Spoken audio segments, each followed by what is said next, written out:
Hey guys, this is Stephanie Prince from Canada's Drag Race Season 2, and this is Extra Magazine After the Sachet.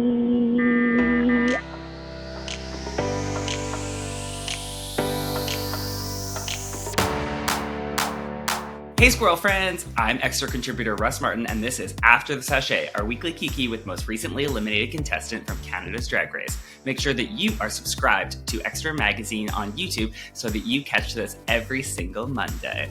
Stephanie, it is just lovely that you are joining me here today, but I'm devastated to see you. I'm really sad that you went home. I'm sad that I went home too. It was such an emotional moment last night for me. Yeah. Stephanie, you were the first contestant from Alberta. How did it feel to represent your home province? Honestly, it feels so good because it's not just Calgary, it's not just Alberta, it's the whole prairie that I'm representing, and I feel like I opened a lot of doors for these queens because now they're gonna see it's like, oh, there are a lot of talented drag queens in those provinces. So let's hope next season we'll see more of those prairie queens. As somebody from Manitoba, I was excited to see you representing the prairies. Aww. So that is incredible. I loved your entrance look so much. Did the other contestants realize that it was a nod to Jollibee? No, not all of them. Cause I was actually doing a viewing party with Cynthia last night, and she was like talking to the mic like, I love Stephanie Prince, but like at the first time I saw her in the workroom, and she was like, what the fuck is she wearing? Like, why is she wearing that little tiny hat? But then I realized afterwards it's Jollibee, and now I love them. You may have been eliminated, but congratulations on beating Drag Race's Filipino curse. Oh yes, that. Just buy a thread. I spoke too soon.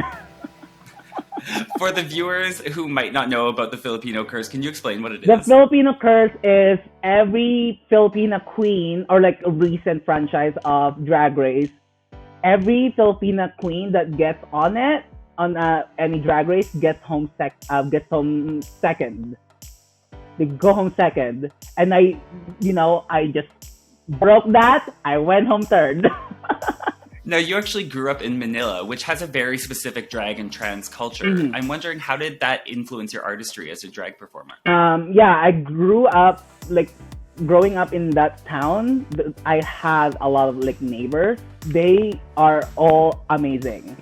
And they, knowing me as a little kid, internalized homophobia. And I used to dislike them. Like, I never want to be like that, blah, blah, blah. And they always tell me, you're going to be one of us. And then I was like, I will never. And then I started crying.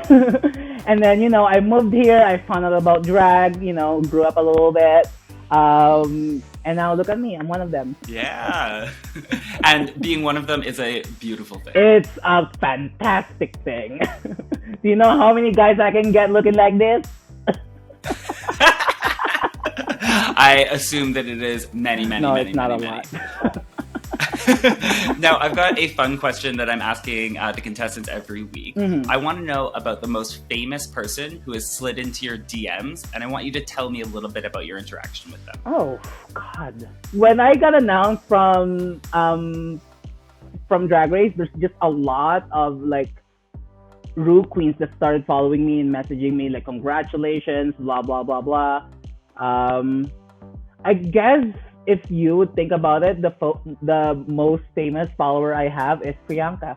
In episode 2, you opened up about your experience immigrating to Canada, and it was a really powerful moment. Did you hear from other people who were queer folks who immigrated to Canada and really saw themselves in your story? Yes, it was such a cool moment because after that episode aired, they said that, like, hey, you inspired me so much. I relate to your story. Thank you for being vulnerable.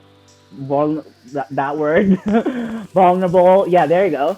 I got that message a lot and was like, I have fantastic fans.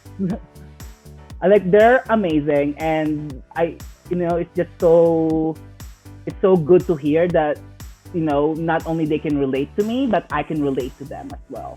Now, I was surprised to see you in the bottom, and it seems like the other contestants were as well. Mhm. I'm wondering, And so am who I. would you have put in the bottom if it was up to you? Who else was there? Honestly, anyone but me. Anyone but me, because like honestly, call me delusional. I don't care, but I feel like my performance was not deserving to be in the bottom. Do you agree? I agree. Thank you. I agree. Thank you. Do you regret not taking Amanda's note to dial back your performance a little bit? Well, that's the thing. That was dialed back performance. Like this is the thing about like acting.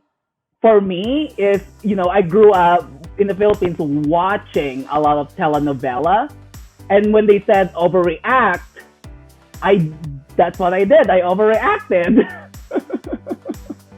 and also the part of the assignment is steal people's scene. And I feel like that's what I did. I stole people's scene. I thought you stole the scene, and I thought you did great. Now, during the lip sync performance, Cynthia whipped her purse, and I was like, whoa. Oh my god. So it was literally like, it was this close on my face. Honestly, I wasn't even mad that I got eliminated. I was mad that ball didn't hit my face. It was. You wanted it to hit your face? Can you imagine if it hit my face? She would have won home. That's a disqualified. Cynthia, we love you, but drag is not a contact sport. This is not a fucking javelin contest. You mentioned that you watched the episode with Cynthia last night at a viewing Yes. party. What was it like to watch that lip sync performance together with her? Oh my god, we actually, like, both of us cried, and she was like, I cannot believe this. Like, you do not deserve to be in the bottom in the first place. In one of the episodes, you called the Brat Pack a group of narcissists. Did any of them take issue with that comment? No, it's all fun and jokes, if I'm being honest with you. Yeah, it's all fun and jokes. We all love each other. Yeah, I got very close with them. I feel like I'm the fourth member of the Brat Pack already. Thank you so much for watching Extra Magazine After the Sachet. You can find me on Instagram, Twitter, Facebook, Stephanie's Butt. My butt. My butt. My butt. My butt. Butt.